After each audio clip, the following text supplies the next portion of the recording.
Cuando Jesús inició su ministerio, eligió a 12 hombres para que lo acompañasen en ese trabajo tan importante que él tenía que hacer, que el Padre le había encomendado hacer.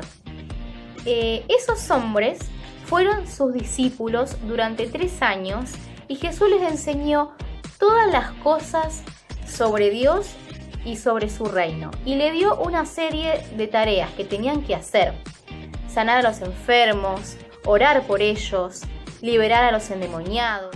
Los discípulos aprendieron a hacer todas estas cosas, pero Jesús les advirtió que no era una tarea fácil lo que Él les había encomendado, porque iban a sufrir persecución a causa de hacer la voluntad de Dios, iban a ser perseguidos, pero que no tuvieran miedo porque todo aquel que confesara el nombre de Jesús iba a ser salvo, todo el que persevere iba a ser salvo, todo aquel que no lo negara, Jesús tampoco lo iba a negar delante de su Padre. Los discípulos aprendieron todas estas cosas que Jesús les había enseñado en un lapso de 3 años.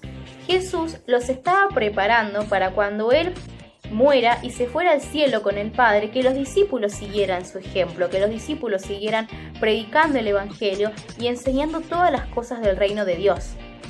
Cuando Jesús muere y resucita al tercer día, se presenta a los discípulos y les deja la tarea de ir y hacer discípulos en todo el mundo y bautizarlos en el nombre del Padre, del Hijo y del Espíritu Santo. Y entonces los discípulos pasaron de ser discípulos a apóstoles. Tenían otra tarea, tenían que ir y ellos formar nuevos discípulos, expandir la iglesia, tenían que predicar el nombre del Señor, bautizar a la gente y hablar de lo que Jesús había hecho en la tierra.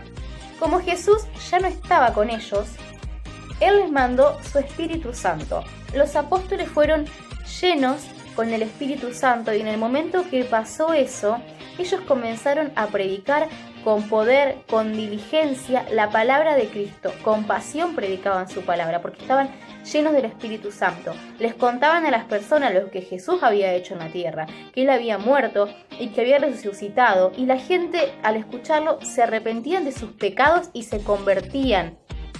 La primera expansión de la iglesia fue provocada por Pedro, uno de los apóstoles que fue lleno del Espíritu Santo y en ese momento empezó a predicar con un poder terrible y la gente cuando lo escuchó se convirtió. Se convirtieron en ese momento 3.000 personas. La gente era liberada y sanada por los apóstoles. El poder del Espíritu Santo sobre ellos era tan fuerte que hasta la misma sombra de los apóstoles sanaba y liberaba a la gente.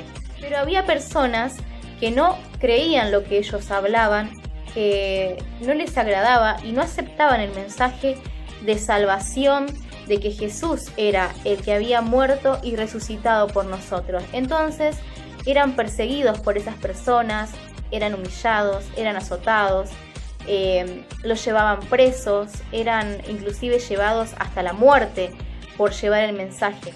Pero esto no provocó que la iglesia se frene, al contrario.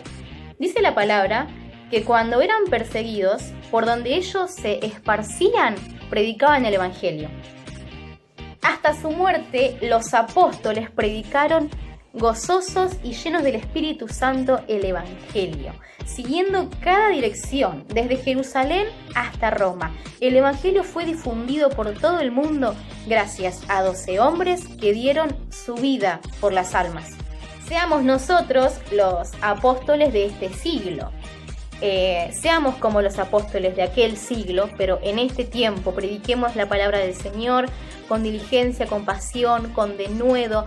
Recurramos al Espíritu Santo, que Él sea nuestra fuente de energía para que cuando prediquemos el mensaje tenga poder, tenga fuerza. Prediquemos, no tengamos temor. Y que cada dificultad que tengamos sea una oportunidad para expandir más el mensaje que Dios tiene para el mundo, como hicieron los apóstoles que cuando fueron perseguidos más se difundió el mensaje. Que nosotros utilicemos cada dificultad de nuestra vida para llevar el mensaje de salvación de Jesús a las almas perdidas.